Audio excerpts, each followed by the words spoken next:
Welcome to the Empty Nest Kitchen, where we're finding fun in the kitchen now that the kids have flown the coop. I'm Christine Van Bloem, a cooking teacher with over 25 years of experience, here to show you tips, tricks, and joy in your kitchen, all while trying something new. Let's get cooking.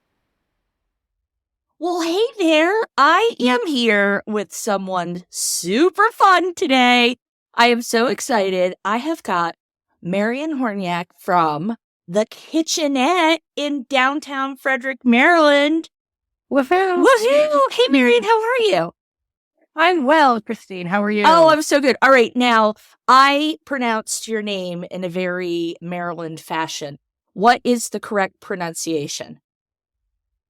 Well, so I'm from Puerto Rico. Oh, And yeah, my name is Marien. There's an Marien. accent over the E.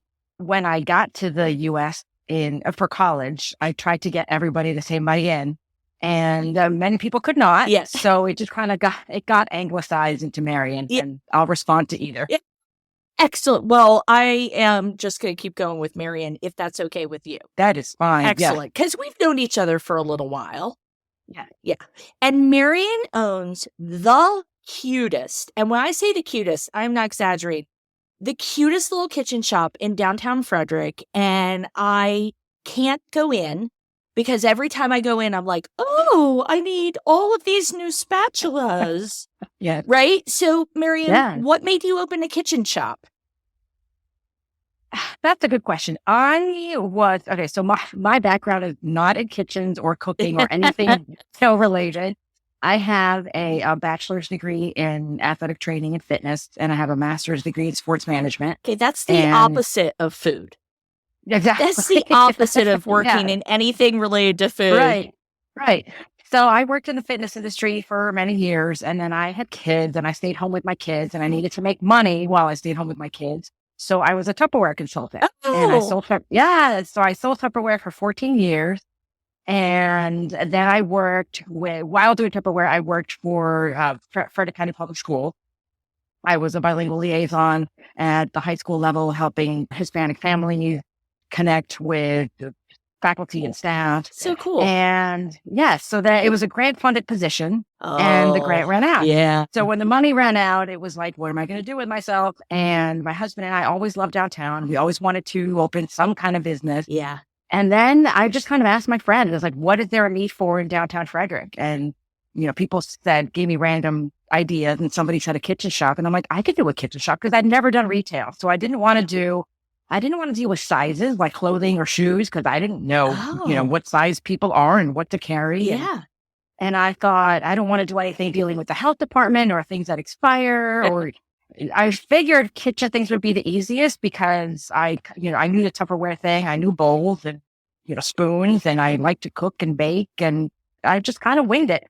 Marien, you seriously sound like John Cusack in that movie, Say Anything, where he's like, I don't want to buy anything. I don't want to sell Right. anything. I don't want to Yeah. buy anything, bought or sold, or sell anything, sold Yeah. or bought. Yeah. And that's so funny how you came to it. Well, how do you decide? Because I'm a gadget girl. Like, I love the gadgets, but I Right. am really judicious in like what I bring into the kitchen because I just have so much darn stuff.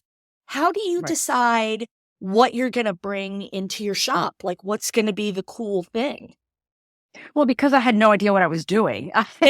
My initial inventory consisted of things that I wanted in my kitchen. Okay. And then I quickly realized that it's not about me. It's about everybody else and what everybody else is going to buy. For example, I did not have any measuring spoons in my kitchen shop when I first opened my doors. Because Really? I have the same set of Tupperware measuring spoons that I've had for 20 years. And I just assumed that everybody has measuring spoons. Why would you need to buy more? I sell so many measuring spoons.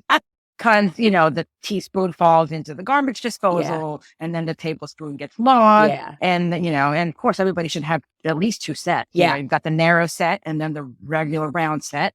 So I now have 4 different kinds of Yeah. measuring spoons. You have to. And I believe it or not, I am super particular about my measuring spoons. I only like the narrow set. I like the kind of Right. oval. I don't know why. I just prefer that over all others. And I like them to be really heavy. I like them to be really well made. Like those little plastic ones, I hate those. No. But No. I love when they're kind of heavy and really good metal. It's so funny.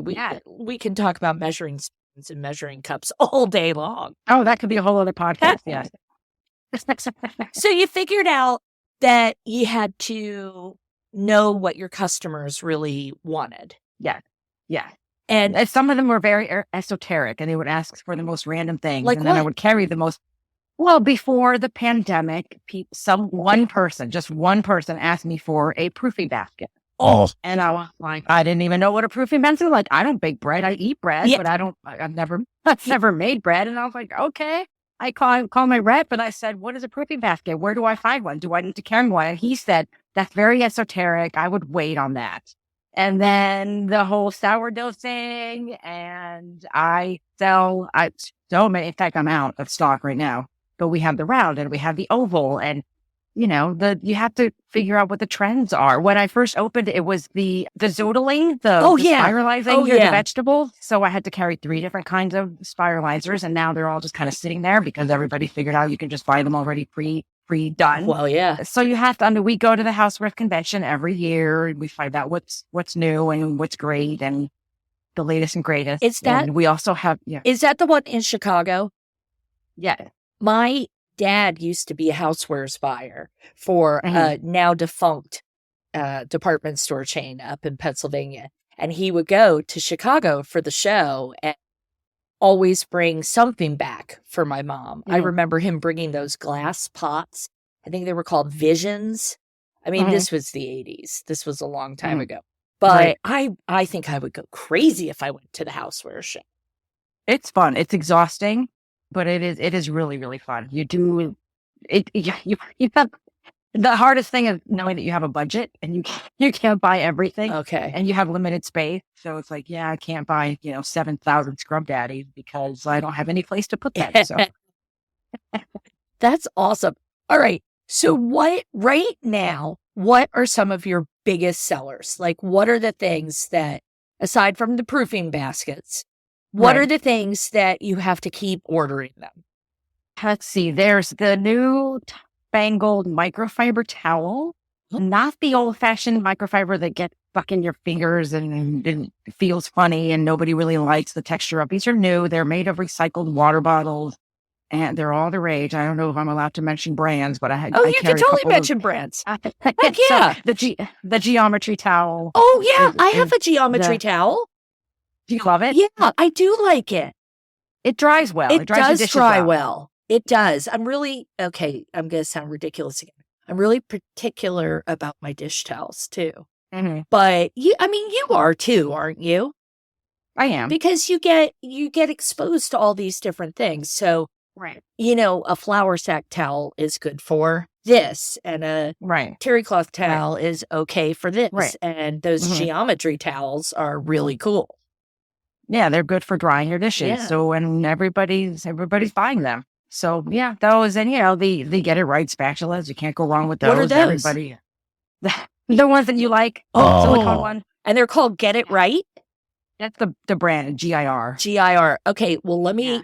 So, if you're listening to this, you have to know that these stupid spatulas, I am in love with. Well, because I remember, 150 years ago when they introduced the silicone spatula on the wooden handle, right?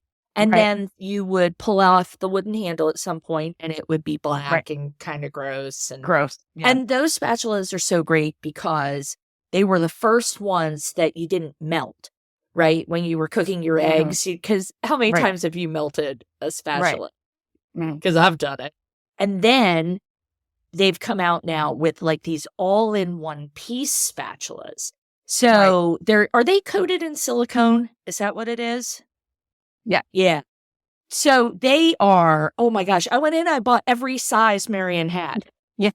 I did because I was like, this is what I want. Because you don't have to worry about any of that funk on the wooden handle or the wooden handle getting, frayed, but starting to splinter. Yes. Yeah, because Laura, we have a few restaurant owners in downtown Frederick who come in. That's the only thing they will use. Oh, it's because they're so good. And I'm telling you, feel good in your hand. Don't buy one. Buy them all. Like, really. Yes. Just buy them all. Toss what you've got.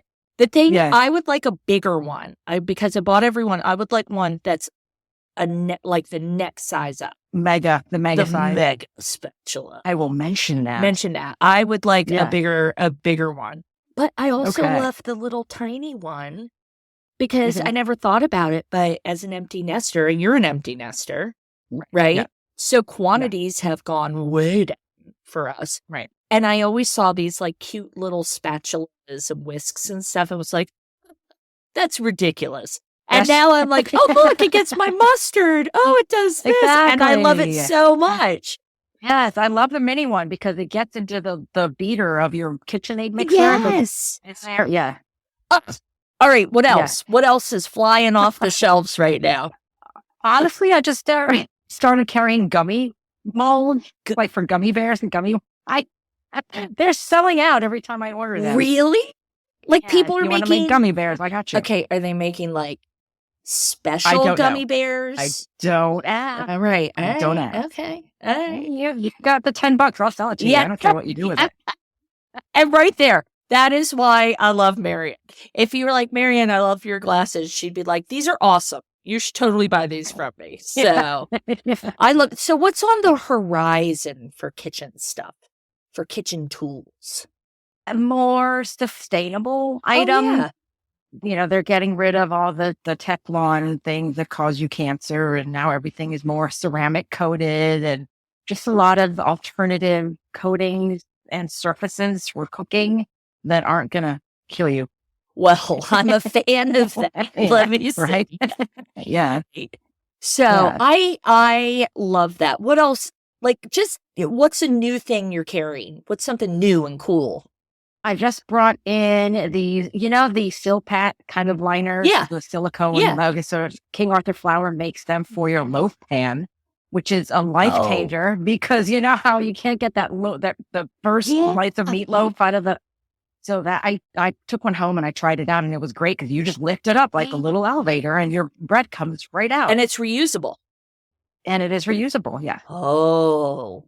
And we sell them packed up too, and I really only needed one. So my daughter's getting one for her birthday package that we're mailing out today. So. That's awesome. That's so good. Yeah. That's so cool. I just took a class up there at King Arthur. And when you go, they have a lot of mixes and things like that. So I try to avoid buying those things. But they have a new mixer that I saw and I know you don't carry the big stuff like the KitchenAid mixers, right? The electric, I don't. No. I just think that's smart. But KitchenAid, they changed something within the internal workings of the machine. And it used to be metal, and now it's plastic, and now the mixers, heard that, yeah. They're not holding up as well. Oh, so I've had mine for 24 years. Oh, I've had mine. Okay, what year did I go to culinary school? 95. So I've had mine for 29 years, and I have some that I had when I owned the cooking school. But as I'm teaching all of these online classes, I was thinking, I really need to have the one that the people I'm teaching will have. Right? Because true, yeah. You want to mirror what's going on in their own home kitchens, and they're not going to have the commercial model of the KitchenAid. And now I'm always worried about it. But King Arthur had one, I forget the name of it, like Gerstum or something like it. It was something crazy. And my goodness, it was a pricey guy. I was looking at it and I was like, ooh, that's a sexy mixer right there. I love that. Love that. That's so cool. I've got to come in and get one of those loaf pans. Are they different sizes for different loaf pans? Or do you have... right now, they just have the regular like size. 9 by 5? It's funny because... Yeah. It's funny because as an empty nester, I only needed one. Yeah. And it was a pack of 2. And then I realized all the things that I'm now sending to my daughter because, she's off on her own. And it's like, you would love one of these. Or, she would love to have one of these. So things that I no longer need because I'm only cooking for 2. Yeah. How are you finding, because I know you love to cook. How are you finding the switching because you have 2 kids, right? Yeah. Yeah. How do you find going from cooking for 4 to cooking for 2? Well, now we have leftovers. I think a lot of people end up doing that, right? And yes, and then, my husband is like, hey, can you cook a little less so we don't have so many leftovers? 'Cause, Yeah. he's trying to eat healthy. Yeah. But you go to Costco or Sam's Club and you buy the big giant thing of ground turkey that we used to divide into 3 and now Right. we divide it into 4 or 5. So it's just a matter of portioning things out a little less. Yeah. It's, it's a tricky thing I'm finding for a lot of people. I feel really comfortable with it now because at the beginning, because my kids have been grown and flown for a couple of years. I think Anna graduated college like 3 years ago. So I feel really much more comfortable. And I use a ton of frozen fish. And I know I can feel somebody trying to take my chef card away right now because I like frozen fish. But I got to tell you, if it is just you or you and someone else, do you like fish? I do. I love fish. Does your husband like fish? He's getting there. I just find it thaws so quickly. It's individually packaged. I have become a stupid air fryer addict, especially when it gets hot out, because I don't have the basket one. I don't like those. I have one that has like 2 racks in it. Okay. And I love it. I can do a whole meal for the 2 of us and not heat up the entire kitchen. Yeah. Yeah. But yeah, we do a lot of fish. I mean, because I'm a big Jose Andres fan. I know you are. We just went to restaurant number 8 last week. Oh, you did? Where? Yeah. We went to China Chiricano down in DC. Nice. It's like Chinese and Peruvian. So every time I go there, I get octopus because my husband doesn't like octopus. I love pulpo, right? Yes. Yeah. Yeah. Yeah. Oh, I love octopus. I think Jose Andres, and you say it because it sounds so much cooler, pronounced correctly. Jose Andres. Yes. I seriously think that man should be up for sainthood. I just think he's so super cool, and he was up for a Nobel Peace Prize a couple of years ago. Was he? Yeah, he was. He should right after Hurricane Maria and all the things that they did in Puerto Rico for Hurricane Maria. Yeah. And it's funny because he came to Frederick after that. Yes. Yes. Did you see him when he came to do his book tour? I didn't get to because there was a snowstorm, I think. Like something. Because I got to go and he was at the Weinberg Center and I got to go. And then he was wrapping up his presentation and I stood up like a crazy woman. I stood up and I waved my Puerto Rican flag and I was like, I just have one question.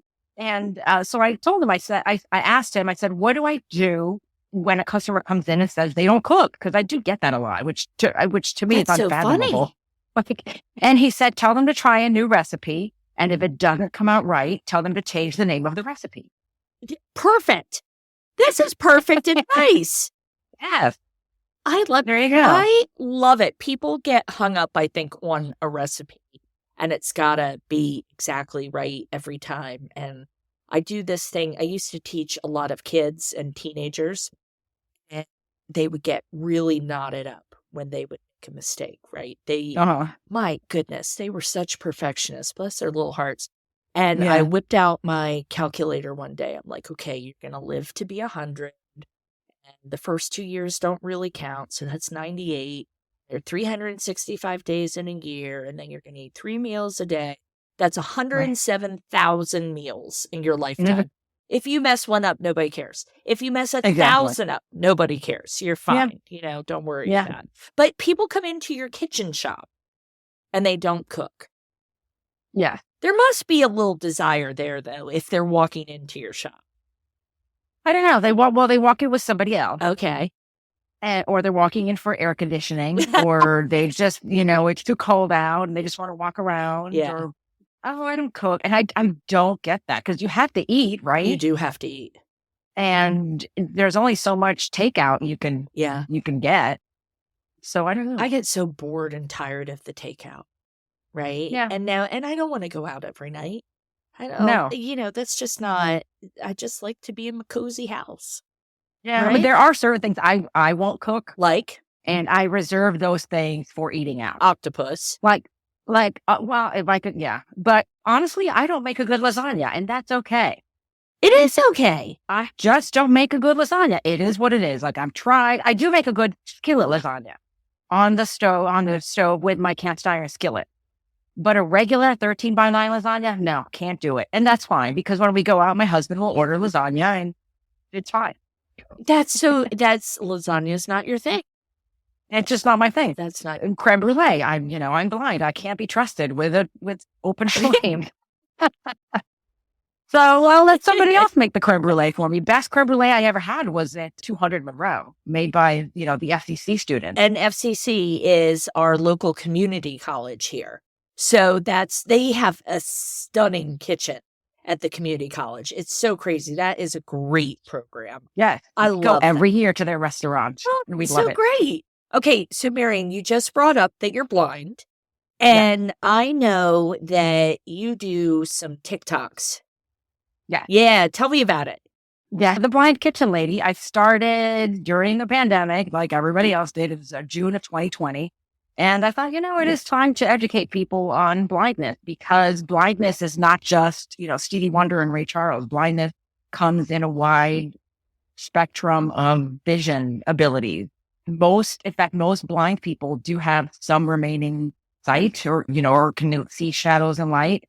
And I found that it's time to educate the public on blindness. And I've gotten quite a following. I have over 15,000 followers. Wow. And and my followers went through the whole process with me for getting my guide dog.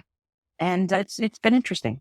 Oh, that's so cool. Do they ask you questions ever? They do. I've posted a lot of questions with answers. And then a lot more blind people have joined TikTok. So we've built quite a nice little community for blind people from all over the country. Marien, that's so cool. What's the number one question you're asked? And the people who aren't aware that blindness can come in such a wide range is, well, how do you read the comment?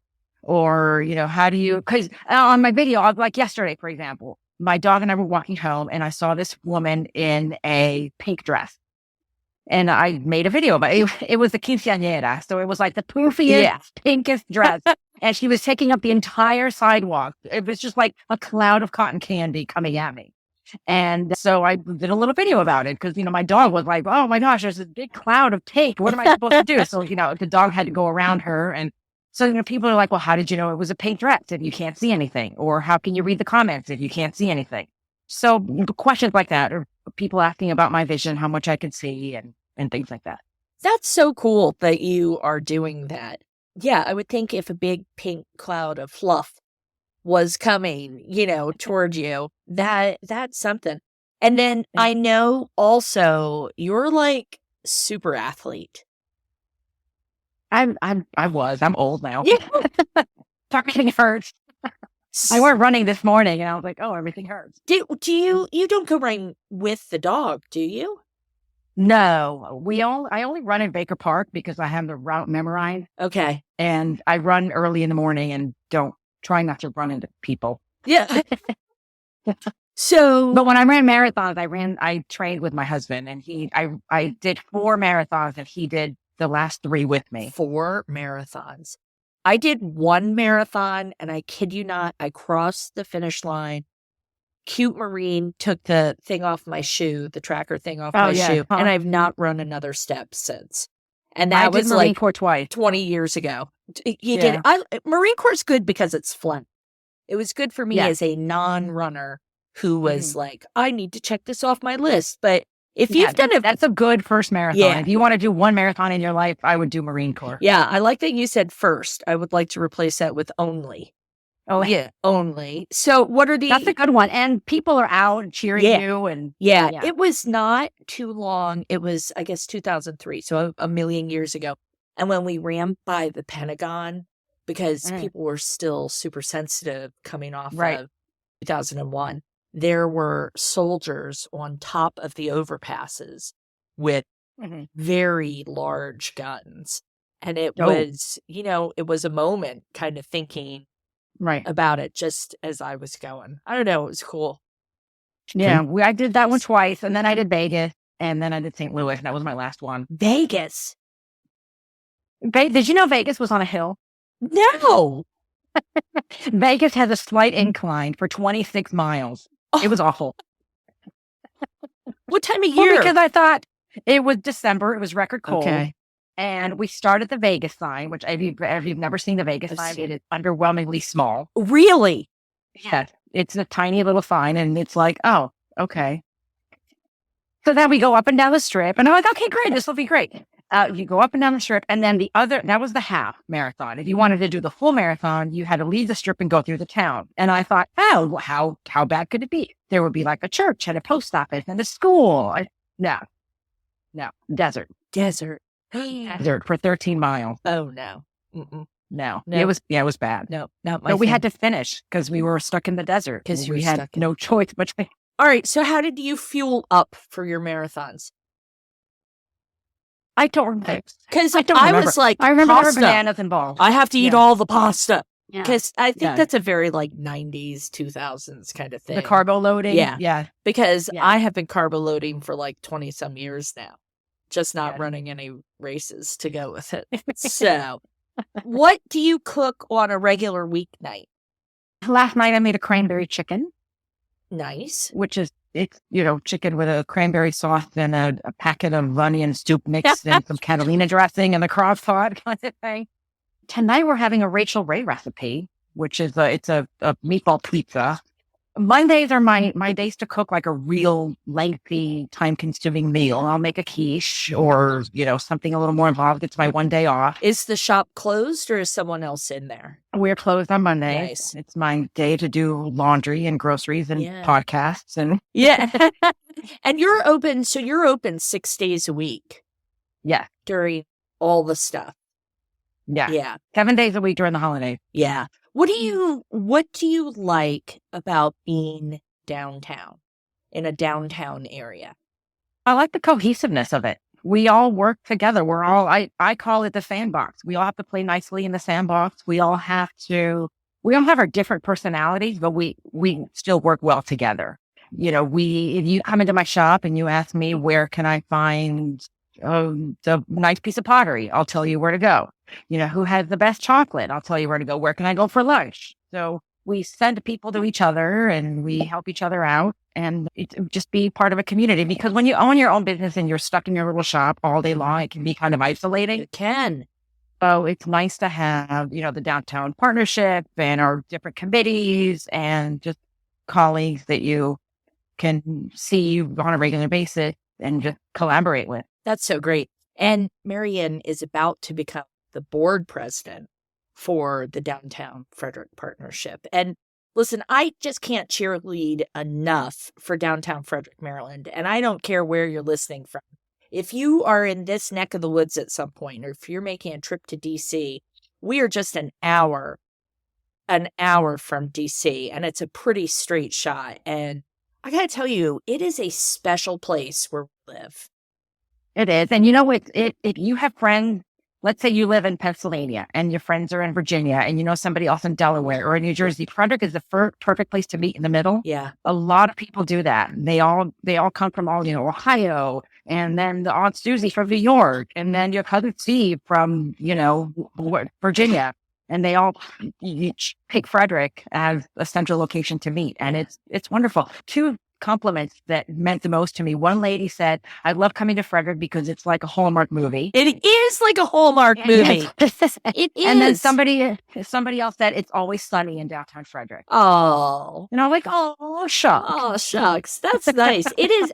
I think it is such a special place. And I think the board is pretty darn lucky. I mean, it's a great board. I actually worked with the board when I was at the partnership. And I have to tell you, it's a fantastic board, really good people, and the mission is great. I love it. I want everybody to come to downtown Frederick. Yeah. And buy kitchen things. And buy kitchen things. And buy all the kitchen things. So yeah. That's amazing. All right. Let me finish up with this. I want to ask you, do you see cool trends? I know you said you've got the more sustainable stuff coming in. But is there anything kind of cool or kind of funky that's coming out? Not the gummy bear molds, not the sustainability stuff, because your shop is packed with all sorts of fun things. I mean, you've got all sorts of fun things in there. what's something if I'm coming in, what should I be looking for? There is a brand called Dream Farm. Okay. And they focus on solving problems, basically. My favorite product in the whole entire shop is the Dream Farm silicone spoon. But they make items that are everyday gadgets. They just make them a little better. They kind of go above and beyond. Their new citrus squeezer is a game changer. Really? It's all over TikTok. It's all over social media. You know, the traditional, it's got the handle and you put the lemon upside down and you squeeze it. Yeah. And this one, turns your lemon inside out. This one has two handles. You put the lemon in the middle and it has two handles. You have more leverage. You get way more juice out of your lemon. It collects the seeds on the bottom. Any product by Dream Farm is amazing. They have new corn holders that go on the end of your corn and they lock in place so they're not going to slide out. Just a lot of innovative products that solve a lot of problems. And everyone's like, why didn't I think of this before? Why didn't I think of a product like this?